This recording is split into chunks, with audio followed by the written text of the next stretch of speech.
Želim da budem najveći u grad ko niko do sad, da vozim neka dobra kola i budem najveći car. Al ne mi dava ovo čudo što mi dade drugar, na poklon posla za 23. rođendan. Ono ko kuće na prvi pogled mi beše žuto, uši ko zecu sprčeni i navr nešto crno. Kako lepo izgleda tebra, ko bi rekao da je ološ, đubre i ljubomorno ko pseto. Pivo peto otvaram dok pišem ovaj tekst, jer život mi se raspade kad kući ubre mi zapose.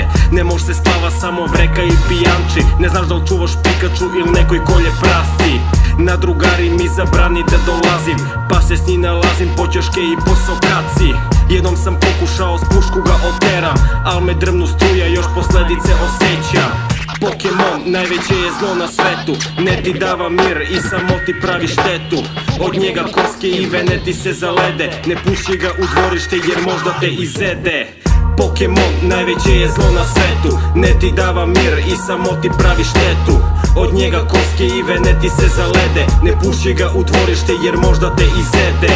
Jednom ga uvati kod ogradu kad beše sralo, turi u džak, udari da bi se uspavalo. Veza na lanac u kućarku kude kučki, kad donose razbudi i poče ceri zubi. Uze sekiru, reko aj da se približim, kad poče se trza lanac iskida i poče cvili. Reko brate mili kučki odmah držte ga, kad udari sa struju jedno kuće mi i ubi ga. Koje ću pustim ga u kuću s mene živi, kuće Sara nismo, drugo ne sme ni proviri. Mirno mi u kući od kako Pikachu vlada i tako si beše tebro sve do jednog dana. Kad na eBay vidim prodavav se pokelopte, reko ekstra daj da naručim punu kutiju bolje. I negde oko ponoć sačeka da se uspije, ulovi ga s pokeloptu i frlji ga kod komšije. Pokemon, najveće je zlo na svetu, ne ti dava mir i samo ti pravi štetu.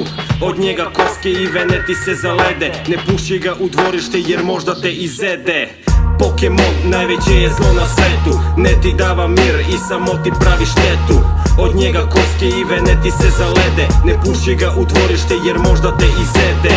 Pokemon, najveće je zlo na svetu, ne ti dava mir i samo ti pravi štetu. Od njega koske i vene ti se zalede, ne puši ga u dvorište jer možda te izede.